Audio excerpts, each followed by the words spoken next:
देखो यहाँ पे अब हम लोग तो एक नंबर का क्वेश्चन बनाएंगे। क्वेश्चन बोलते हैं क्यों लोअर अमाइन पानी में घुलनशील होते हैं। तो लोअर अमाइन में दोस्त एक कार्बन का अमाइन और दो कार्बन के अमाइन को क्या बोलते हैं, लोअर अमाइन। तो इसके पीछे वजह है due to presence of intermolecular hydrogen bonding, due to presence of intermolecular hydrogen bonding. Hydrogen दो मॉलिक्यूल के बीच बनने वाले बॉन्ड को क्या बोलते हैं, इंटरमोलिक्यूलर हाइड्रोजन बॉन्ड। तो इंटरमोलिक्यूलर हाइड्रोजन बॉन्ड बनने की वजह से लोअर एमीन पानी में घुलनशील होते हैं। इसका एग्जांपल हो गया 1 डिग्री अमाइन RnH2, वाटर का फॉर्मूला है तुम्हारा OHH। यहाँ पे को हाइड्रोजन के आगे भी हाईली इलेक्ट्रोनेगेटिव एलिमेंट है और हाइड्रोजन के पीछे भी हाईली इलेक्ट्रोनेगेटिव एलिमेंट है। तो नाइट्रोजन के इलेक्ट्रोनेगेटिव वैल्यू ज्यादा हाइड्रोजन से, तो ये पार्शियल नेगेटिव, ये पार्शियल पॉजिटिव। ऑक्सीजन का इलेक्ट्रोनेगेटिव वैल्यू ज्यादा हाइड्रोजन से, तो ऑक्सीजन के मुंडी पर हो गया पार्शियल नेगेटिव और हाइड्रोजन के मुंडी पर हो गया पार्शियल पॉजिटिव। तो टू अपोजिट चार्ज के अट्रैक्शन की वजह से बनने वाले बॉन्ड को क्या बोलते हैं, हाइड्रोजन बॉन्ड। तो हाइड्रोजन बॉन्ड दो मॉलिक्यूल के बीच बन रहा है, इसको बोलते हैं intermolecular hydrogen bond. Next question हमारा दोस्त बोलता है एसिटिक एसिड का एक आइसोमर को लिखिए। तो सबसे पहले जानेंगे आइसोमर क्या होता है। तो आइसो का मतलब सेम और मर का मतलब मेजो, मर का मतलब मेरोज, मतलब जिसका मॉलिक्यूलर फॉर्मूला सेम हो और फिजिकल और केमिकल प्रॉपर्टी अलग हो, तो वह आपस में आइसोमर कहलाता है और होने वाली घटना को आइसोमेरिन कहते हैं। तो देखो यहाँ पे दोस्त, अगर अल्कोहल आता तो अल्कोहल का फंक्शनल आइसोमर होता है आपका ईथर, ठीक है। अगर एल्डिहाइड आता तो एल्डिहाइड का फंक्शनल आइसोमर होता है कीटोन।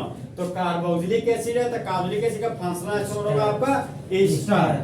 सबसे पहले एसिटिक एसिड का फॉर्मूला बनाते हैं। तो दो कार्बन के कार्बोक्सिलिक एसिड को क्या बोलते हैं हम लोग, एसिटिक एसिड। तो दो कार्बन के लिए कॉमन नेम हो गया एसिड, कार्बोक्सिलिक एसिड के लिए लिखते हैं इक एसिड। तो दो कार्बन के कार्बोक्सिलिक एसिड को एसिटिक एसिड बोलते हैं। और एसिटिक एसिड का हमको फंक्शनल आइसोमर लिखना है। कौन सा आइसोमर लिखना है दोस्त, फंक्शनल आइसोमर। अब देखो यहाँ पे कार्बोक्सिलिक एसिड का फंक्शनल आइसोमर क्या हो गया, ईस्टर। और ईस्टर का फॉर्मूला होता है RC double bond O single bond R। मान लो इस अल्काइल ग्रुप के जगह पर लगा दिए मिथाइल ग्रुप, क्या लगा दिए दोस्त, मिथाइल ग्रुप। यहाँ पर एसिटिक एसिड में दो कार्बन है, ऑलरेडी यहाँ पर दो कार्बन हो चुका है। इस अल्काइल ग्रुप के रूप में क्या लिखेंगे यहाँ पे, हाइड्रोजन। तो एसिटिक एसिड का ये हो गया हमारा फंक्शनल आइसोमर। ये देखो RCOR के प्रिंसिपल से जब बाहर चला गया ये बन गया ब्रांच। CH3 को ब्रांच के रूप में मिथाइल बोलते हैं, तो यहाँ पर दिए मिथाइल। और एक कार्बन के स्टर क्या बोलते हैं, मिथानोएट। तो एक कार्बन के लिए मिथ हो गया, सिंगल बॉन्ड के लिए N और स्टर के नाम के अंत में ओएट लिखते हैं। यहाँ पर लिखते दोस्त ओएट। तो इस कंपाउंड का यूपेक नेम हो गया मिथाइल मिथानोएट। देखो दो कार्बन, तीन चार हाइड्रोजन, तीन और चार हाइड्रोजन, दो ऑक्सीजन। तो दोनों का मॉलिक्यूलर फॉर्मूला सेम हो गया, लेकिन यहाँ कार्बोक्सिलिक एसिड है, यहाँ पर ईस्टर है। तो दोनों का मॉलिक्यूलर फॉर्मूला सेम है, लेकिन फंक्शनल ग्रुप अलग अलग है। तो यह आपस में फंक्शनल आइसोमर्स कहलाएंगे और होने वाली घटना को फंक्शनल आइसोमेरिन कहलाएंगे। देखो क्वेश्चन नंबर 5 क्या है, बोलता है क्या है फॉर्मलिन। ये भी एग्जाम में वो क्वेश्चन है। तो 40% aqueous solution of formaldehyde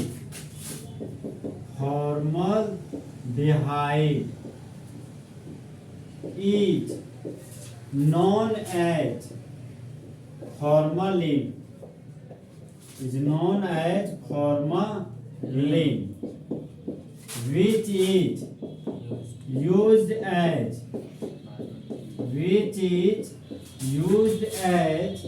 preserve biological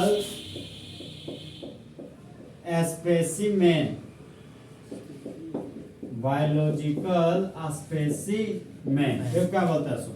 40% जलीय घोल फॉर्मल्डिहाइड का, उसी को कहते हैं फॉर्मालिन, जिसका यूज हम लोग बचाने के लिए करते हैं बायोलॉजिकल जातियां को। बस सांप बिच्छा उच्छा जो देखता है ना, लेब में रखा हुआ रहता है, तो उसमें जो तुम्हारा सॉल्यूशन प्रेजेंट रहता है वही 40% एक्वस सॉल्यूशन फॉर्मल्डिहाइड रहता है। इसीलिए वहां देखता है वो ना तो गलता है ना तो सड़ता है। अब क्वेश्चन 7 पे आते हैं, बोलता है स्ट्रक्चरल फॉर्मूला लिखिए एन डाइथाइल ब्यूटेन 1 अमाइन का। तो सबसे पहले रूट वर्ड पकड़े, रूट मतलब कितना कार्बन, 4 कार्बन, तो 1 carbon 2 carbon 3 carbon 4 carbon. 1 number पर अमाइन है, ये हो गया 1 नंबर पर अमाइन लगा रहे, अमाइन में हो गया मेरा NH2, यहाँ पर लगा दिया NH2।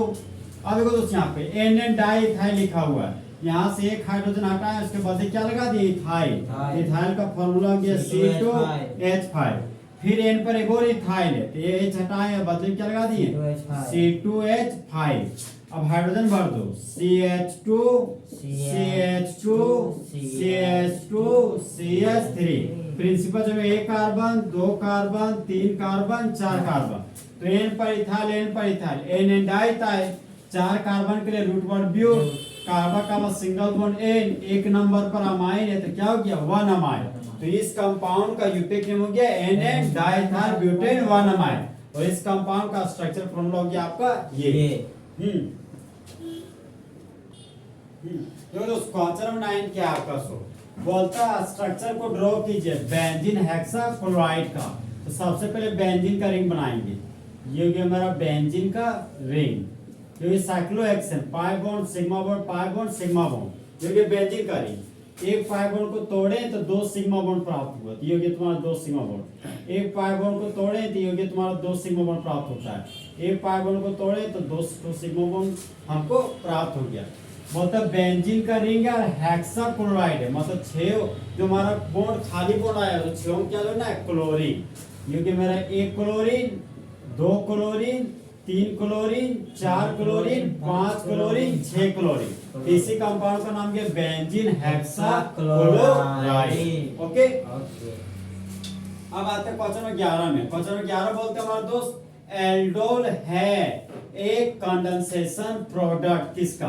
तो देखो एल्डोल होने के लिए क्या होना चाहिए, अल्फा हाइड्रोजन, डी से हो गया 2 मॉलिक्यूल, तो 2 सेम मॉलिक्यूल एल्डिहाइड का होगा चाहे कीटोन का। यहाँ देखिए 2 मॉलिक्यूल इथानॉल है, डी तो खत्म हो गया। 2 मॉलिक्यूल प्रोपोनोन है, मतलब 2 मॉलिक्यूल अगर एल्डिहाइड होता तो भी होता, ये 2 मॉलिक्यूल कीटोन है, यहाँ पे कीटोन के लिए प्रोपोनोन दिया, तो फिलहाल तो लग रहा ऑप्शन में बी है मेरा सही होगा। सी में अल्कोहल है, टी तो नहीं होगा। डी में अल्कोहल मिला, टी भी नहीं होगा। क्वेश्चन नंबर 11 का option number B 2 molecule of propanone full energy में क्या है, करेक्ट।